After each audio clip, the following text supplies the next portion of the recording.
Hi everyone, it's Teacher Caitlin again. I'm going to read another book from Ordinary People Change the World series. This one is I Am Martin Luther King Jr. and it's by Brad Meltzer. I am Martin Luther King Jr.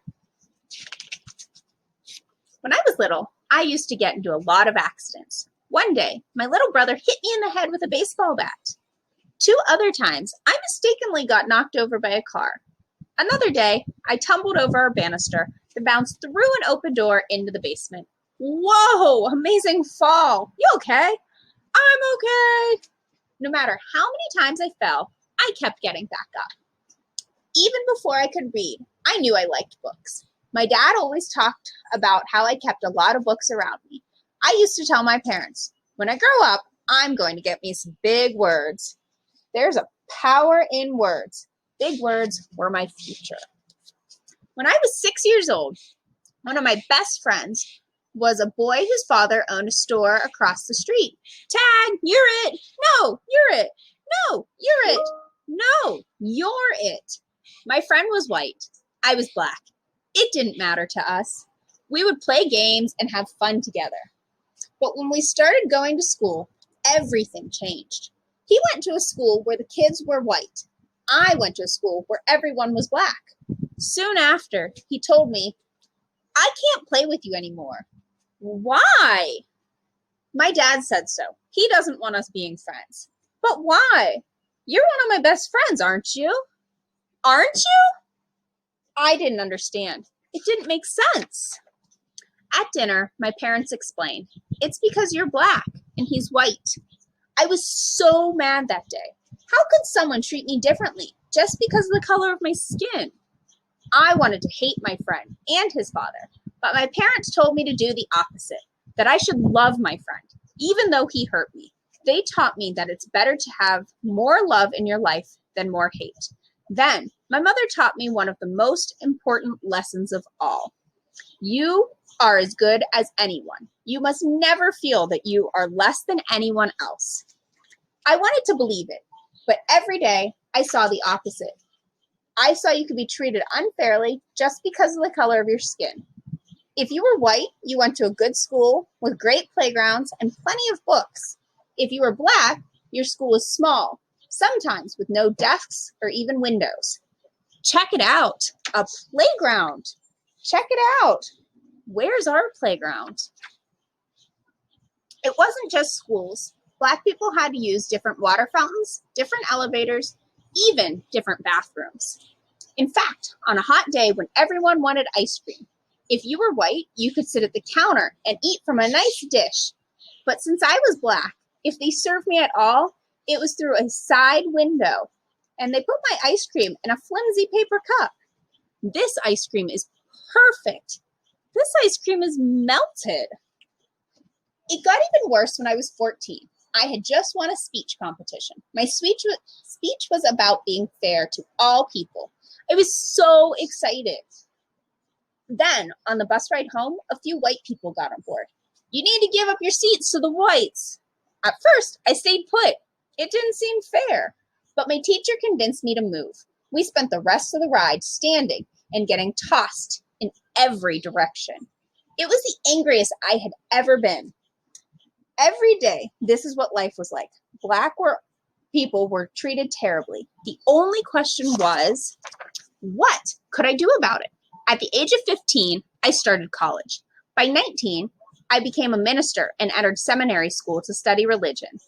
Over those years, I read the works of Henry David Thoreau and Mahatma Gandhi. Thoreau taught me about civil disobedience, how an evil system could be changed without violence. Gandhi opened my mind to the power of nonviolent resistance. What's that? Love. It's using love and peaceful methods to change unfair things in society. It was a lesson I wanted to share with everyone. In no time at all, I got my chance.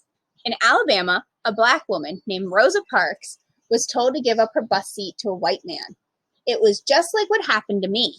But unlike me, Mrs. Parks refused. She was arrested. Early the next morning, I got a phone call from a local community leader. It's time to take a stand. We should boycott the buses so everyone knows that we won't accept this treatment anymore. Do not ask if it's easy, ask if it's right. You know, that's not going to be easy. It was just like Thoreau taught. Instead of using violence to protest the unfair rules, Black people would use peaceful method. We would not ride the public buses. Without our money, the bus companies would go out of business. Now the only question, would it work? On the first day of the protest, my wife called me to the window. The buses are all empty. It's working. We had to keep it going. As the head of the bus boycott, I gave one of the most important speeches of my life. The room was packed. Camera crews were filming. I had only 20 minutes to prepare. I didn't use notes, but by speaking from my heart, I found out how big words can be.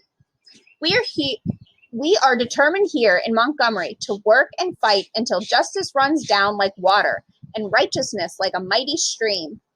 When the history books are written in the future, somebody will have to say there lived a race of people, of Black people, who had the moral courage to stand up for their rights. The police put me in jail, saying I was breaking the law. Other folks bombed my house, but instead of using my fists, I kept calm. Don't you want to fight back? I'm a man of nonviolence, and I know that I do not stand alone. We are with you all the way, Reverend. If no one rides those buses, we'll go out of business.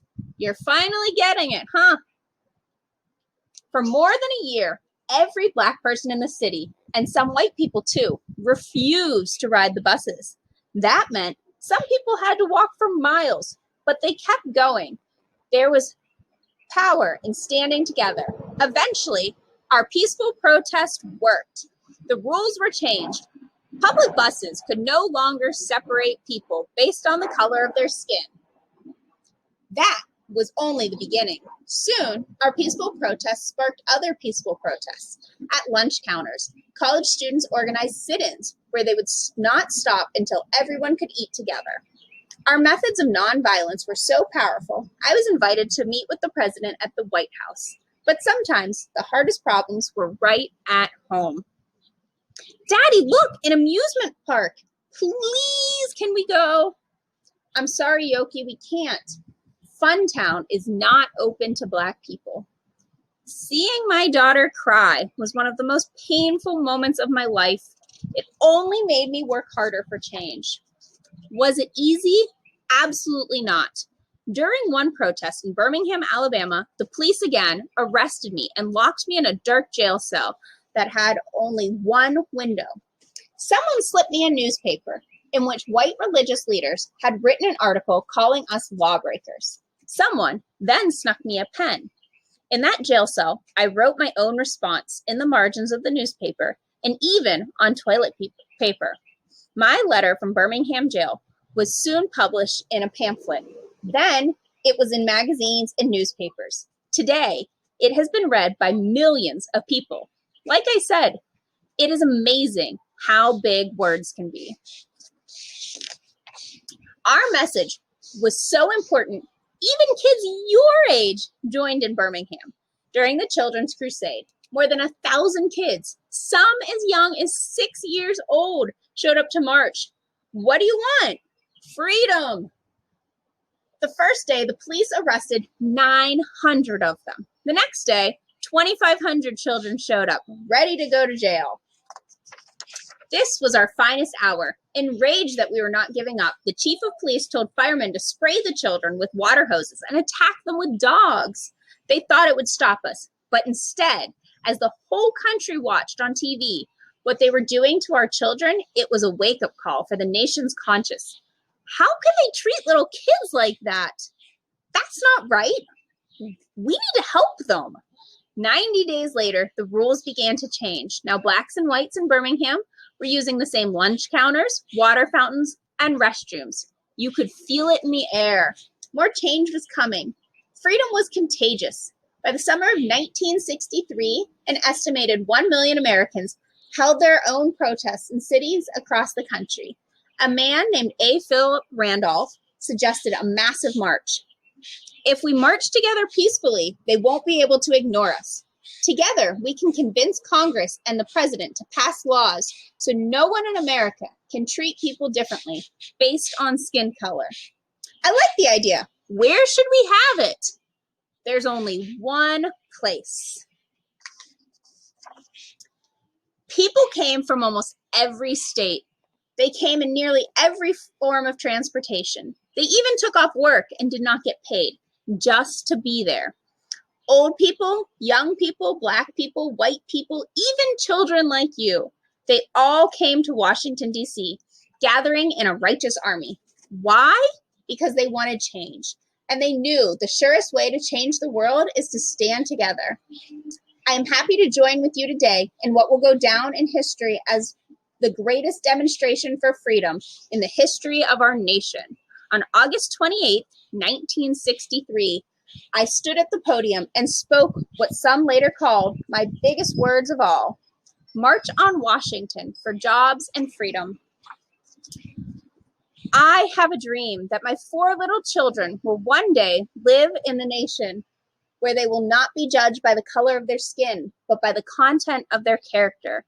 I have a dream that one day little black boys and black girls will be able to join hands with little white boys and white girls as sisters and brothers. Let freedom ring. From every mountainside, let freedom ring.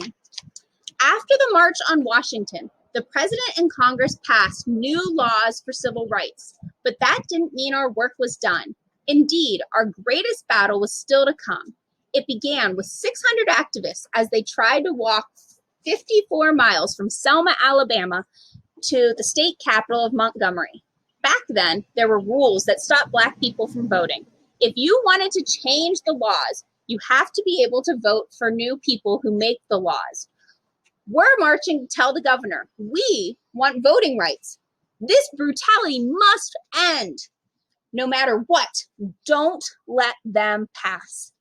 The police had billy clubs and tear gas. They attacked our group and knocked many people down. But as I learned so long ago, you have to get back up. No matter how hard they hit us, we remained peaceful. Still, we didn't get through. 2 days later, we tried again. Now, there were 2,500 of us. We will get to Montgomery. No, you won't. I promise you won't. Once again, we tried. Once again, we did not get through. Did we give up? What do you think? It was Sunday, March 21st, 1965, our third try.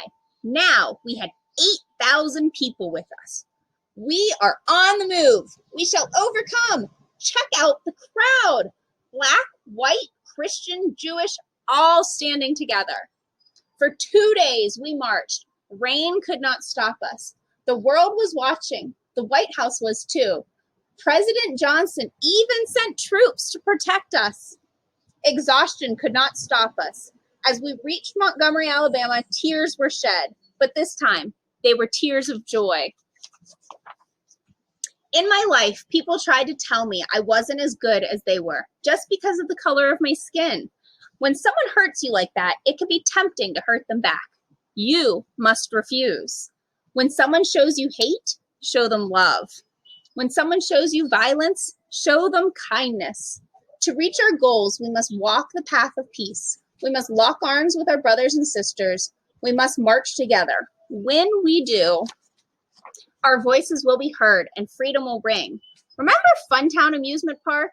Its doors eventually opened to Black people, and Dr. King got to take his daughter. Did you know that he was the youngest person to win the Nobel Peace Prize at that time? Just 35 years old. He donated the prize money to the civil rights movement. He said the prize was the work of many using many other unsung heroes. He fought against poverty too. There's even a national holiday for him, the third Monday of every January. Only Washington and Lincoln get a day like that, and they share theirs. It's a day to remember how far we've come and how much more work there is to do. I am Martin Luther King Jr. I stand for peace. I stand for justice. I stand to help others. I stand as proof that no matter how hard the struggle, we must fight for what is right. and work to change what is wrong.